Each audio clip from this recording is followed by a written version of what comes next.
Across the Park podcast is proud to be sponsored by Globe Gas and Heating. For the best kitchen and bathroom renovations, boiler servicing and repair, and central and underfloor heating in the Northwest, head over to globecentralheating.com and quote Across the Park for a free quote.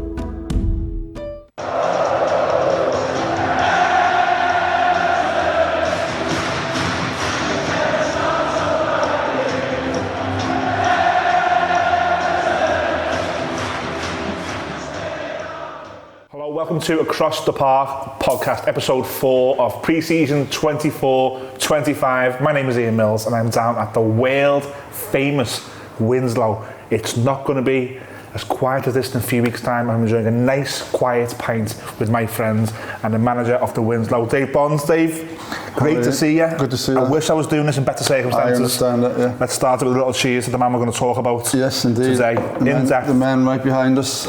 Well, I wish he was right behind us, Mr. Kevin Campbell. Mr. Super Kevin Campbell. Bless you, sir. We're going to try and do the big man justice by talking about his Everton career, the connection we had to him, stories that you know between you and Kevin, a couple I know between the podcast and Kevin. I want to do the player and the man. The player comes first. Yeah. We're talking March 1999. Yeah. We are in trouble. I'm pointing there because we're a stone's throw away from Goodison Park. There's no doubt we were gone without him. Yeah. Almost. And we had Kevin on the podcast, and I used this analogy with Kevin. Yeah. He walks into the football club. Yeah. There's a vacant Superman's cape. He puts it on. He scores 9 in 8. It fits like a glove. Yeah. What are your memories as an Evertonian of that period where we're in trouble and then this man comes in and we're fine? Well, that like you said, 1999, I was actually in Germany because I lived there for many years, almost 20 years, and I had an Irish pub there. So yeah, obviously I used to watch the games on Sky and what have you. And I remember when he signed on loan from Trabzonspor, and had obviously seen him play for Forest and obviously going back to Arsenal as well. What have you. So when he arrived, obviously you'd know of what type of footballer you're getting. You know, you're getting a guy who's a swashbuckling centre forward who's going to get stuck in. But there's never in a million years you could have forecast that he was going to get 9 goals, which is actually in 5 games, because the 5 games he scored in. Yeah, exactly. Talk about a goal ratio. And I've watched the highlights and the reels, not just since he's passed obviously, but over the years of those goals. Yeah. And he was such a player. I mean, he was, and he came in and it was like a breath of fresh air came in with him, and then we didn't realise at the time, but we'll get on to what a great guy he was. But I think at those early stages, Dave, you could sort of see, because he came in and he was smiling. And he was enjoying his football, and there's goals he scored past Coventry where he's hugging a guy in the Grand Street and the guy is kissing him. He's dancing with Olivier de Court, and he just seemed, even at that early stage, like a great guy. Yeah, and like not apparently, the stuff that's come out since he's passed, like as a kid he was like that. He'd grown up that way as a youth player at Arsenal, etc. But yeah, you could just see, if you look at all clips of Kevin down to he always smiled. Yeah. He was just, he loved the game, and he put 110% in, and he lifted everyone around him. Yeah. You know what I mean? Including us. Yeah. I always said about Kevin Campbell, he lifts hearts and rooms simultaneously. Yeah. You know? It's a good shout, that. Yeah, he did, because he did. If you're ever feeling a bit down or whatever, probably get talking about the man now as opposed to the footballer, so I'll stop myself for a second. But on the pitch, man, yeah, you could see. I mean, well, let's stay with on the pitch, because he signs permanently in the summer of 1999. He's got the number 9 on his back. We go across Stanley Park. Kevin Campbell, 1-0, Cop End. Now, this might sound strange, so bear with me. I've wanted to win there many times since. And I've only won there once since. And there was no one at it. And now, I think it's quite fitting that Kevin Campbell 1-0 at Anfield is so big in a weird way, because we haven't done it a lot since, but I just think these things have a weird way of working out. That night goes down in Everton folklore, doesn't it? Campbell 1-0 at Anfield. Yeah. I think I've seen Kevin in Q&A nights quite a few times, and he does, obviously that's a big part of the evening, you know what I mean, that 1-0, you know what I mean, and we know the song, Who Put the Ball in the Red Shirt. Exactly, I mean, he will live on forever because of that as a footballer in Everton circles. And I mean, he could not literally walk across the street. I've seen footballers, right, ex-players, who walk down Goodison Road and someone get a nod in the way, hey, how's it going, you know? Others get, a few people run over and take a selfie. Yeah. Kevin got mobbed. Yeah, he did. I've seen it outside here. He got mobbed. And a lot of it was to do with that goal, obviously. You know what I mean? Because there was always that song and he used to sing along with it. And he would live on forever for that, yeah. And he'd live on forever for many reasons, but that goal, I mean... I think as a player, you'll either go to what we've just spoke about, the ends of the 99 season, or Anfield, and they were just so important, and he's got that on his back. That's his, if you will, as a footballer at Everton, that's his legacy. It's set in stone, and that's what I mean by there's not been many. If you remember when Richarlison scored at Anfield, there was Super Kev done a picture saying "Welcome to the club," and it was him and Richarlison doing a separate celebrations. And I don't know, I just feel there's something in me that feels it's quite special. That the few and far between, and that man's responsible for such a great night. Well, it was because not only was it a winner at Anfield, it was we got a win at Anfield when we were in the verge of relegation. Not the best team. You know what I mean? So everything, it was just like you couldn't have written a better script for any person than that script was written for Kevin Campbell. But nobody wrote it for him. He wrote it. Yeah. He wrote the script. Yeah, no, that's a good way of looking at it. Look, I'm not too sure if you remember, but around this time, the club released a VHS, and it was just titled, like, I think it was Super Kev or something. Okay. And it was on Kevin Campbell's sort of, at that time, maybe 2-year Everton career, and looking back. Yeah. And one of the things he says, and it's funny because you just showed me this clip as well, because it's still online. Yeah. And it gives me goosebumps now, just to read it out. And what he says is, some players move from club to club because they're looking for their spiritual home sometimes, but with Everton it clicks, it just clicks. The family side, the playing side, everything feels right, and when it feels this right, why would you go anywhere else? That quote for a man who's playing now would give me that. But looking back in hindsight and where we are and why we're doing this, that's just a measure of the man and how he felt about us and the football club, isn't it? It was both ways. He felt just as much. Oh, absolutely, He fell in love. It was a mutual. I think he fell in love with Everton off the bat, and Evertonians fell in love with him. It was one of them. It was just when you get that, if you can bottle it. But like you say, he also got Everton. Yeah. You know what I mean? Every club is different. Every club's got a different fan base. But he got Everton straight away. Straight away, you could see that. You know. And I think what the football club, not the fans, but the football club thought of Kevin. Was no more evident than in 2001, where he was made the first black captain, Everton Football Club. Some players, some men would crumble. That man come out with the following quote: "To be the first black captain is something I'll cherish forever. It's a privilege every time I'm able to put this armband on. You don't forget the people at this club, and nor do you neglect it." I'm running out of words to actually say about not only the man, but the relationship between. And I think when I'm in that moment, maybe you're the same, Dave, in 2001, you don't really appreciate what you've got. I'm looking back now and thinking, good God, what a player that we had, what a captain.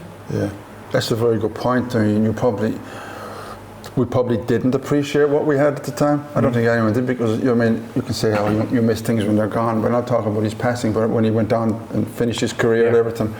But he had everything, you know what I mean? Like, he was a leader on the pitch, he was a leader off the pitch. He lifted players. I mean, the likes of young Wayne Rooney, when he was a teenager, has spoken about stuff, but that his experience playing with Kevin. And as a footballer, and obviously with all the tributes that came out after his passing, you couldn't find a negative. No. You know, you could not. If you couldn't, it's impossible. You know what I mean? Because he carried himself so well. Because if we just digress a little bit, when he went to Trabzonspor, there was an issue with players' wages, and he was only there. He was there on loan also. He went in summer '98, and by March '99, it was done for him. So he was there for the best part of maybe 7-8 months. But it was a loan deal with Trabzonspor also, or did they buy him? They bought him. Oh no, they bought him from Forest. Yeah, because there was correct. So, but there was an issue with players' wages at Trabzonspor, and he organised a type of a strike for the players at Trabzonspor, and he got them their wages. So there's a guy who just arrived there in a foreign country, and he just stood up, became spokesman for the actual players. And I think there was an issue then afterwards, and the owner had a bee in his bonnet about him because of that. And there was a remark made about I won't go into, but that's why he ended up leaving. But I think it's important to say that fences were mended there. Kevin was on record, he done different podcasts where he said he went back. Correct. And it was fine again. Correct. He did say that. He did say that, yeah. He said it was taken out of context. The quote, which I won't go into. You know what it was. And that's also a measure, Kev. Unbelievable. That he would not use that as he never did. He always said the guy was taken out of context, and he made his peace. And he went back and shook hands, and it was in the rear view mirror. Correct. An unbelievable man. Oh my God. Yeah. We're gonna move on slowly from his playing career, because I think everybody watching this, if you're an Evertonian, will know Kevin's playing career.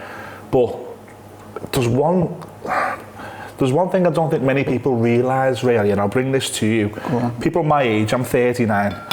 People my age would probably associate Duncan Ferguson as the Everton number 9. He had the tattoo on his bicep. There's videos of him, pictures of him wearing the number 9. So many people realise that when Duncan was signed back in 2000, Kevin was the number 9, and at the time there were rumours, will Duncan be number 9? And it never became apparent. Now, I don't know, I'm not talking about the Duncan wanted it, Duncan didn't want it, but I just think it's important to say that for 5 years when Duncan Ferguson and Kevin Campbell played together, Kevin Campbell was Everton's number 9. It wasn't Duncan Ferguson, and I fucking love Duncan Ferguson. Ferguson, what did he wear? 10? He was 24, then 10. 24, I know he wore 10, 24. But I just think it was important to say that in an era when Duncan Ferguson played for Everton Football Club, that man was our number 9. It was him, and he wore the captain's armband. I just wanted to get that out there, but I remember when his career wound down, there's a video out there with the My Sacrifice song, and it's presented him at West Brom, DVD. I actually made that. I was like 19 at the time, and that DVD. My Sacrifice. Yeah. And I made that DVD, and he came over to the away end, and it was like just love both ways. But what I want to ask you, Dave, is I've been here when Kevin's been here, and I've maybe not been able to go over to him and stuff, but I've seen you talking to him, and I know that you were friends. Can you give us a couple of your favourite memories where you and Kevin have maybe been in here, or been at a game, or just chatting? Have you got some memories that come to mind that you'd like to share with the Across the Park podcast? I will do, but before this goes out of my head, can I just go back a little bit? Of course, absolutely. So about the footballer again, so you also know that when he was at Forest, right, so he left, there was none of the Forest fans could believe that he was gone. He was one of them, he was up and gone for Trabzonspor for a note. Pierre Van Hooydonk went on strike because of it. He refused to play for Forest because Kevin was gone, because they were great strike partners. Kevin got on the phone to him. I said, get your ass in gear, you're playing. And made him quit. I think he went on strike for 2 or 3 games. It was Kevin talked him down to him, get his ass in gear and start playing again. Is that what someone like Van Hooydonk thought of? Because back in '98, Van Hooydonk was amazing. It was class, absolutely. They were a great partnership together. I just thought that was good. Came into my head there, would have gone. So you asked me there, Kevin, when he used to come in here, first met Kevin in 2016, and I'll not forget it. So we opened here, I don't know the month, was it end of 2015, beginning of 2016? I know it was around that time, but I know it was winter time as well, because we were all wearing heavy coats, and he came in and was in the other bar. So probably open maybe the best part of a year at this point, you know what I mean? Because Kevin, when he used to do media work, he used to come in, he was always so smartly dressed. Dapper. You know what I mean? And obviously I had met him before, and once he came in, he was mobbed, and everyone was singing the song, who put the ball in the red shites net or whatever. So I got a chance to speak to him. And you know, like, once you talk to someone, and he wasn't just stood beside me, took a photograph with me and shook my hand and said, whatever. I spoke to him for ages. And he was so open about everything, and just developed, there was a bit of a, good rapport between us, and it just, every time he used to come in, then we would have a chat and what have you, and exchange stuff on social media and that. But there was so much about Kevin apart from football. There's so much about, you could speak to Kevin, right, and less than half, he was so knowledgeable in football, don't get me wrong, but you could end up talking about anything, and he was so clued into what was going on around him in the world, you know what I mean? Current affairs, it doesn't matter, he was on point with a lot of stuff. He was just, I wouldn't call it, like to say, a humanitarian, but he wasn't far off it, you know what I mean? He probably was in his own way, because he just cared about people, you know? And it showed so many times he came in, he always remembered people's names, the staff, remember most of their names, shook their hands, give everyone a hug. You know what I mean? It's so nice, that, isn't it? That's like, it's just nice. Yeah. It's just courteous. Yeah. To remember names and say hello and start a conversation with how are you. Because he's done that with us as well. The podcast. Yeah. It was always how are you? Never mind me. How are you? Yeah. He was that guy. Yeah, and like I mean, to sit here and talk about how many incidents are that he would grab your attention. There were so many. I would be here for a week. You know what I mean? But obviously, like I say, he used to come here on match days when he was over. Obviously, every time Everton played Arsenal, he would have been doing some type of media work. But I'd say on average 6, 8, maybe 10 games. No, probably 10's a bit high. 6 or 8 games a season. And when he came in, he'd always come in early. You know, so he'd be maybe on duty over there. I don't know, maybe 1 p.m. for a 3 o'clock kickoff. He'd be in here about 11. Taking photos with everyone, sitting down with people, moving around, and then after the game he'd come in and the kids used to love him, you know what I mean? The kids, everyone would be all over him, but he used to pose for photographs. Yeah. He didn't get a minute's peace because he did it without even, do you know what I mean?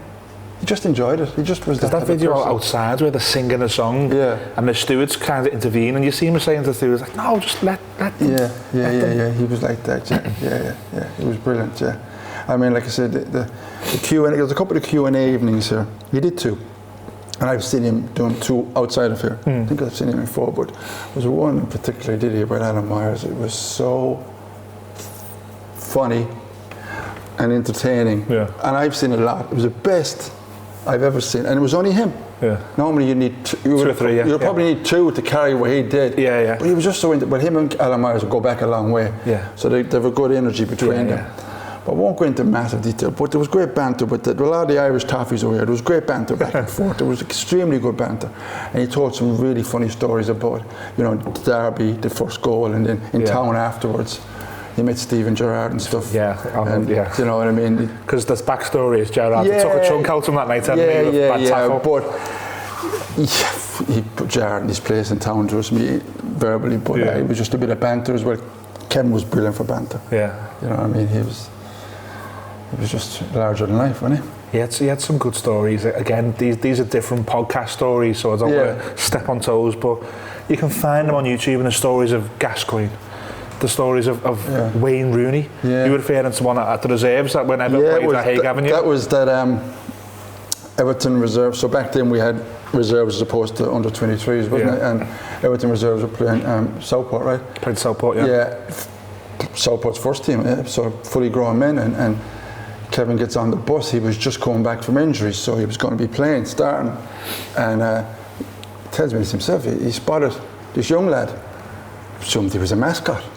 You know what I mean? And he's asked who was that lad, and he said that's Wayne Rooney or whatever. And he still didn't realise until he got in the changing room and seeing putting the gear on. He said, "What's he doing?" He was saying, and he said to, "Is it Andy? What was his name? The coach." Andy Jones, the physio, was it? Andy Holden, the reserve manager. Andy Holden, that's him. What's going on here? And he said, he's starting. That's Wayne Rooney. He's playing tonight. Where's he playing? He's playing up front with you. He was 14, was he? 14. Just not even fit. Yeah, 14 and a half. Yeah. And Kevin tells the story like he said, he scored 2 goals in the first half. Wayne Rooney did. Yeah. He said it was different class. He just could not believe. Well, Wayne put a great tweet tribute out for Kevin, and you know, I think people forget with Wayne Rooney, his Everton career was quite short. So, and they forget Wayne actually. What we've talked about at the start of the show, the 1999 season, the goal at the Cop. Wayne was celebrating those as a young Evertonian. So Wayne then lived the dream to play with him, and Wayne put a really nice tweet out thanking Kevin. And you know, don't forget Wayne played with Kevin for probably a year and a half because Kevin was going out as Wayne was coming in, and then they both sort of left the same season. But I think it's important to say that the measure of the man again is someone of the stature of Wayne Rooney to talk so glowingly about how Kevin helped Wayne. Yeah, he took everyone under his wing. You know what I mean? As he was probably looked after himself going back at Arsenal, I think a lot of it goes back to Kevin's childhood as well, because he comes from his family of 10. 9 siblings. He's one of 10. Jamaican family, would have had serious grounding, you know what I mean, would have been brought up properly and old school, often taught me about his mum, God rest her, and the home cooking and that kind of stuff, and just proper family, you know what I mean? And so all that kind of stuff stood to him as he got older and as he matured into the footballer and the man he was, you know. I think it all goes back to that, because if you have that grounding as a kid, you don't lose it. Yeah. You don't lose it. You know what I mean? Me and you have been mates since around 2018 when we've done a night here. Yeah. We've kept in touch since, but This man links us before that. He's bought me a drink in here with his own money because he won a bet.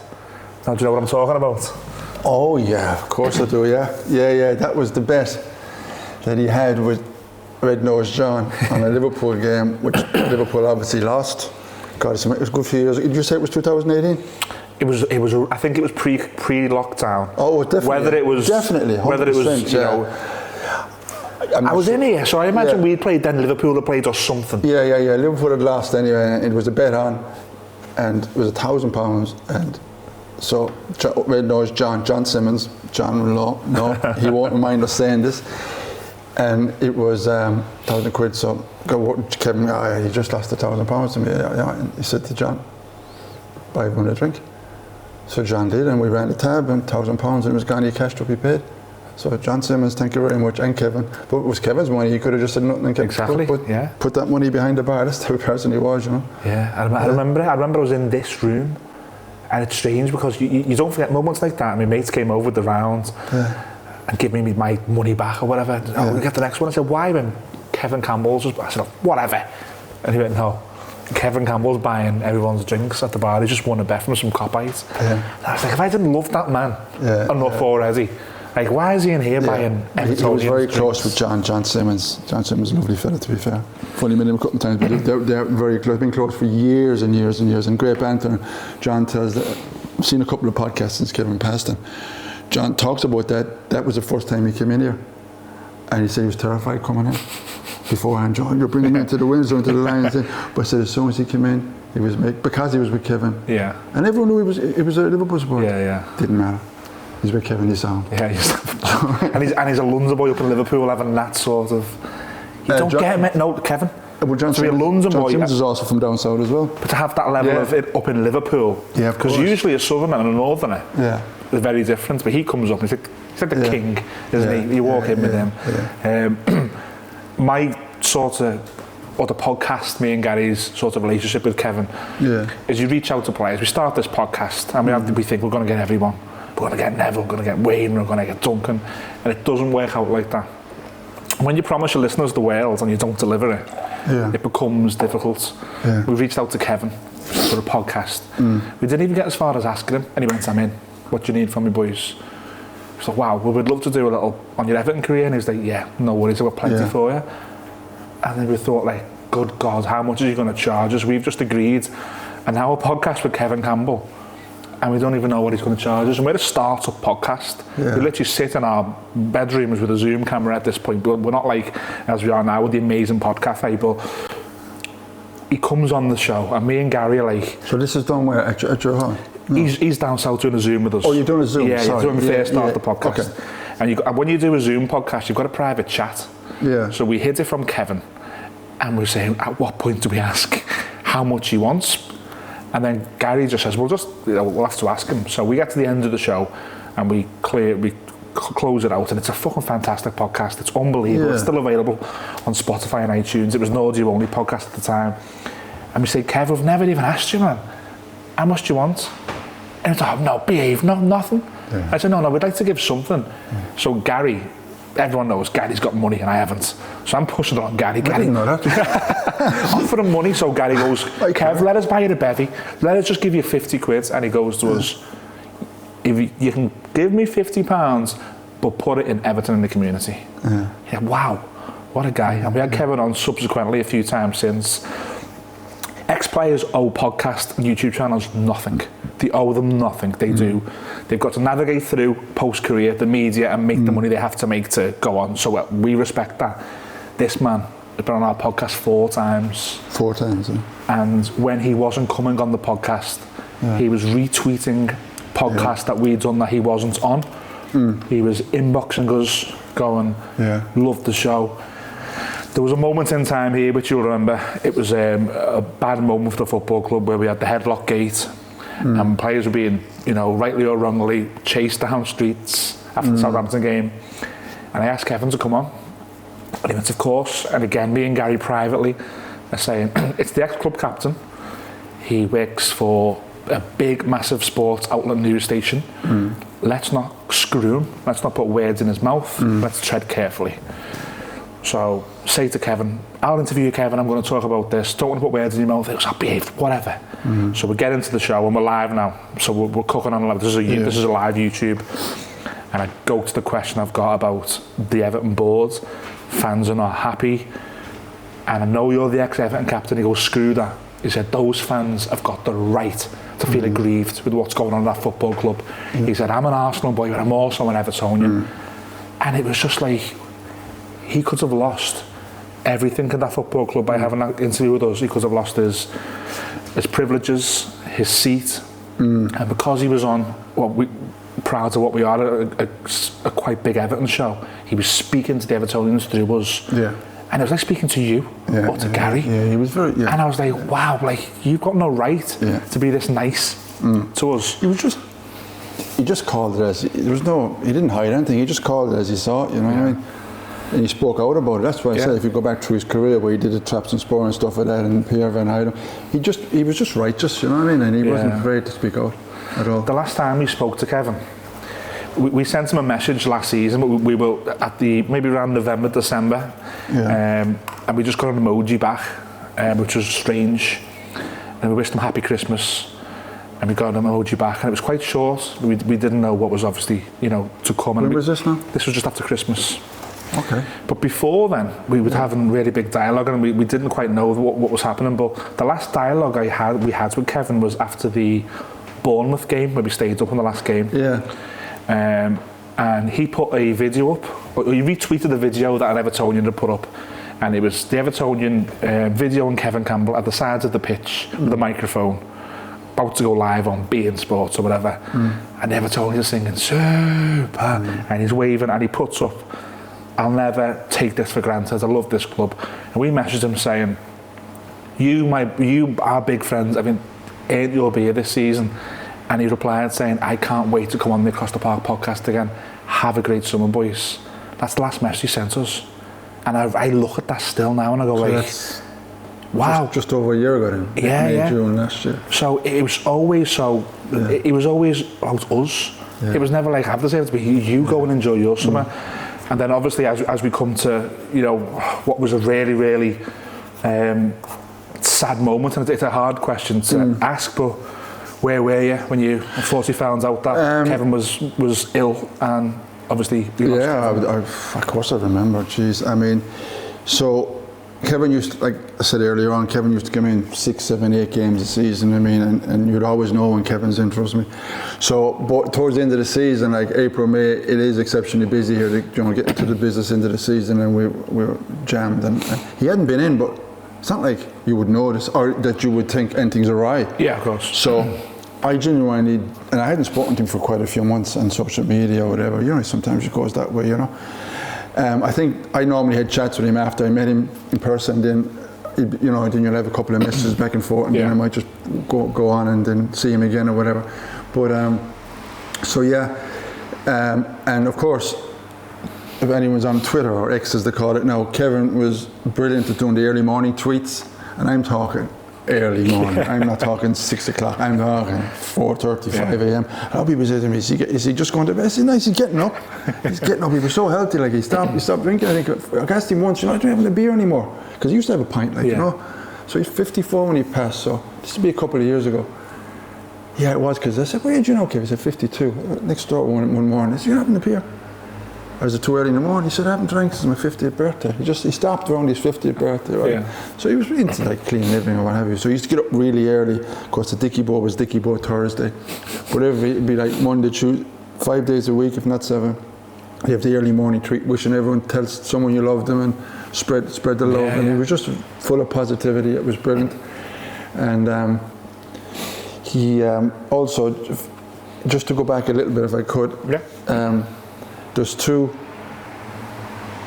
you talk about podcasts. There's a couple of Arsenal podcasts that I latched onto recently since he passed. It's Amanda. He became friends with Amanda years ago. She has her podcast, and he called her PG, which is Princess Gruner, and she's put photos up when she was 17. So around the same age. I think she's a few months older than Kevin. So this goes back so far. Kevin was only a youth player at Arsenal. I think had he broken into the first team, he might have done. I think he had just broken in at 17, 18. And she made him out socially in some Arsenal gathering, and she tells the story then how years later she starts this podcast, and he's one of the first to come on and help her. And they became very friendly. Doesn't surprise me. Do you know what I mean? Like that. There was like a 20 or 25 year hiatus where there was no contact, and then suddenly she starts this, and through networking and whatever, they got in touch again, and yeah, I'll do your podcast definitely. You know what I mean, it was unbelievable. So it was such a sad day, because if you remember that the football club announced that he was gravely ill. Yeah, you asked me. I digressed there. You asked and me. And you've seen the tweets of everyone going. Tweets from everybody almost. So kick out Kev. Thoughts are with you, Kev. So what it was his family kept it really quiet, and he had been sick for a while. I'm not sure the timeline. I think it's early this year, January, February, and so that would explain why I didn't see him March, April, May. You know what I mean? So apparently he got sick and recovered somewhat, and got ill again. And like I say, it was kept kind of quiet, which is great. Yeah. And for the family, obviously that's what they wanted. And then it got out on social media because some individual decided to copy and paste something from a GoFundMe, which was incorrect, that then created the mess. It was from a different Kevin Campbell, wasn't it? A different Kevin Campbell in Canada, I believe. It was from a year ago. I'd like to know who the person was that decided to copy and paste that and say it was from Kevin's family, because it was completely untrue. But then it got it out there that Kevin Campbell was sick, and in actual fact, Kevin Campbell was sick. Yeah. So whoever got out eventually, which was around, I think it was beginning of June. I have the 2nd of June in my head. And that's when I saw this myself, and I asked, I don't have to mention names, I asked someone who knows Kevin quite well. He said, yeah, look, that's not true, but Kevin is sick in hospital. And then when I then looked on Kevin's socials and saw it wasn't active since the middle of May, and his WhatsApp hadn't been active, so I said, geez, he must be really ill. He's not active at all on social media.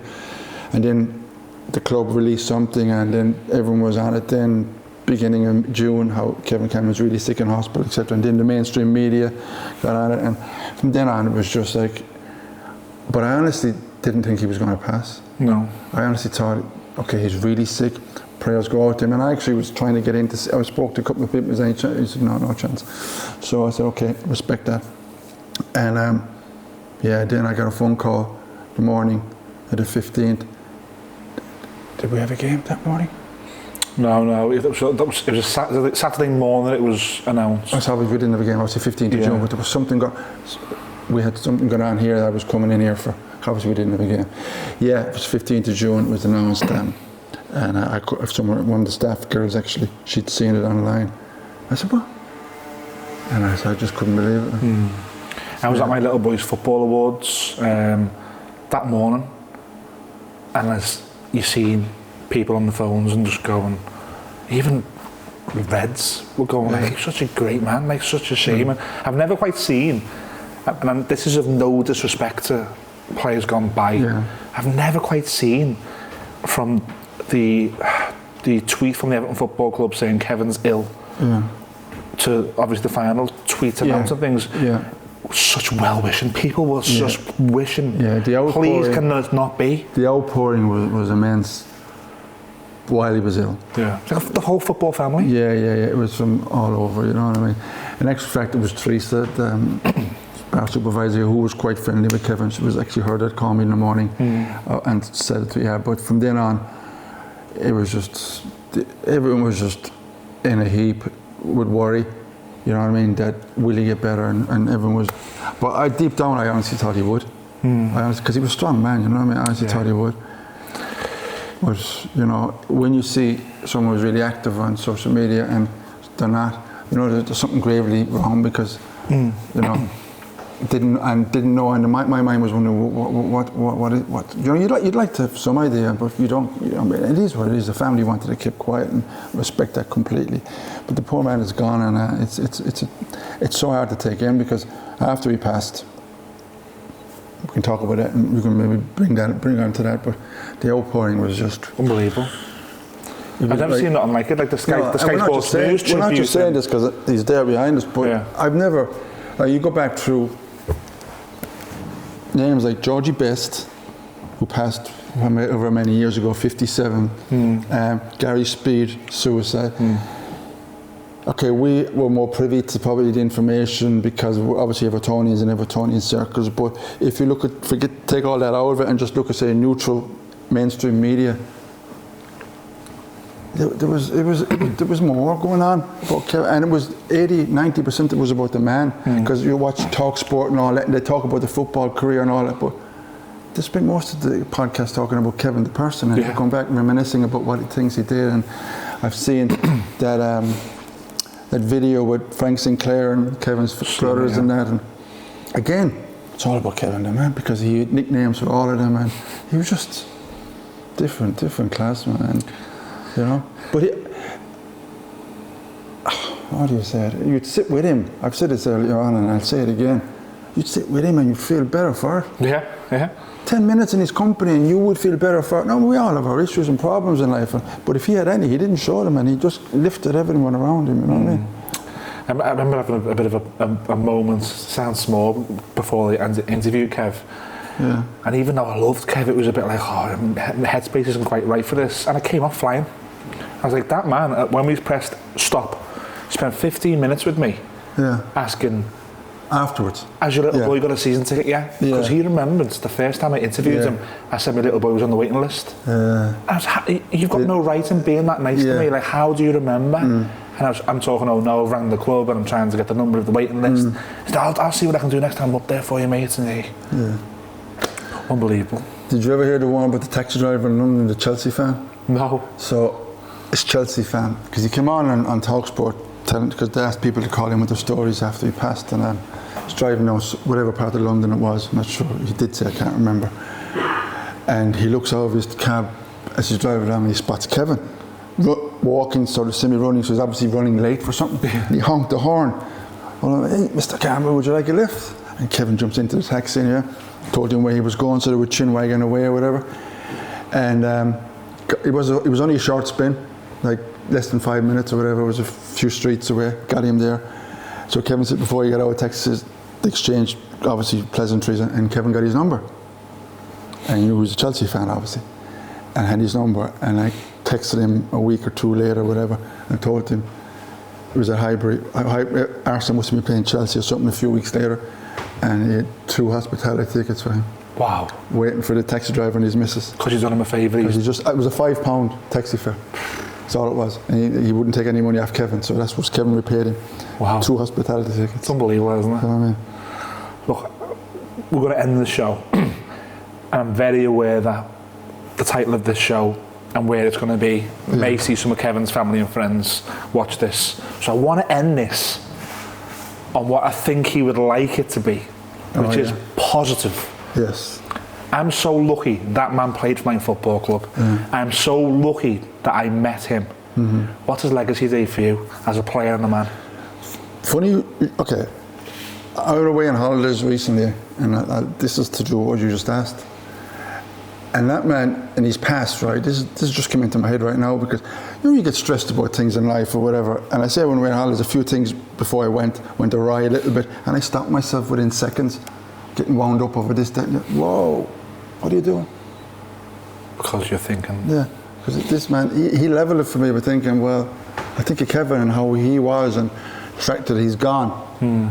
I think, well, why are you worrying about anything? Like, I mean, there's a great man that's gone, and he shouldn't be gone, but he is, and stop fanning around and worrying about whatever it is you think you're worrying about. What an influence that is on you. So even though he's gone, he's a leveler. It's leveled things for me, a lot of things recently, that I won't get stressed about anything. What it'll be will be, and that's because of Kevin Campbell. So that's a personal thing. Well, it doesn't apply there. But you asked about a legacy. Well, as a man, I mean, he touched everyone that knew him, and he touched those that didn't know him, that just knew of him from afar. But anyone he's met, he's touched, and he's touched me very deeply for the last 8 years or whatever it is. And he's a big loss, he's massive. And obviously I'm speaking of a personal thing again, but your question was to do with his legacy. His legacy is he wrote his legacy, and I think he's still writing it. Yeah. I think I can't top it, and I think that's the best way to probably end it. His legacy will continue, and it'll be added to. And his picture's going to be in this pub. Well, for what will be the final season at Goodison Park as well. Obviously this is a print which we have many prints here. They're all done by Toffee Art, but obviously Kevin signed this. But I have a picture. Actually, one day he came in one morning, and he's always dapper, but this morning he was extra dapper. The pinstripe, the three-piece suit pinstripe with the dicky bow. So I said, Kevin, that's okay, $1 million. Get us up behind that bar, we get a photograph. So he goes behind the bar, just there in the middle taps, and starts pulling a pint. So I took a picture of it, and I have it on my phone, but I'm going to get it on prints and put it up, a couple of them around at least. But yeah, fantastic photograph. But that beaming smile, and that's Kevin. I'll be in here with my little boy for the Brighton game. Yeah. I can't wait to see it. Yeah. Can't wait to see it. You've seen us in here many times, so. Yeah, and there's also going to be, I believe, some type of tribute on the opening day of the season. I hope so. Dicky boys, I hope so. Yeah, we'll do something here as well, definitely. Yeah. Yeah. Keep an eye on our socials for that. Anything you've got on there, Dave. We'll obviously, tweet on there. Clock is ticking now. It might not be for the Roma game, but we'll definitely do, I think, for the actual season per se, rather than try and half-arse do it for a Roma game. You know, we'll do it for the actual 17th. Brilliant. You know, Dave, I do want to catch up with you again in the season about this place and about plans. We're going to keep this episode dedicated, but if you're happy to come back on in the future, sure, we'll do absolutely, anytime. But for now, Dave Brown from the Winslow, thank you very much. No problem, Kev. And let's have one big cheers to our big friends. What does Kevin always say? What are you going to do? Well, he's Super Kev Campbell. Yeah. He scored in a scramble. No. He knows where the... Oh no, we've got that at the end. I know where you're going with this, but we've got that at the end. Right, okay. So just before we get there, Dave's preempting me here. We're going to bring this in at the end. Apologies, you can cut that out. It's okay, no. We'll be all right. Look, from me and Gary from the podcast, it's been a pleasure to speak to one of Kevin's friends, Dave. It was a pleasure to speak to Kevin as we did. He was overly nice with us. He had no need to be. I'm conscious again we're doing a tribute to him, and I really hope anyone who's Kevin's friend, family or fan appreciates what we've tried to do on this show, because we had so much respect and love for the big man. The first ever Black Everton captain, boundaries, saving the football club, boundaries, scoring winning goals at Anfield, boundaries, coming in here, buying people pints, boundaries. We forgot one boundary. Come on. Most Premier League goals for a Premier League player that never got an England cap. Boundaries. Boundaries. Player and man. Super Kev Campbell, he scored in a scramble. He knew where the fucking net is. Absolutely. And I'm going to let the big man end the show for us. Cheers. No, you're welcome, Ian. Thank you very much for having me on. And you know what comes next, mate. Up the toffees. All the best. Toffees.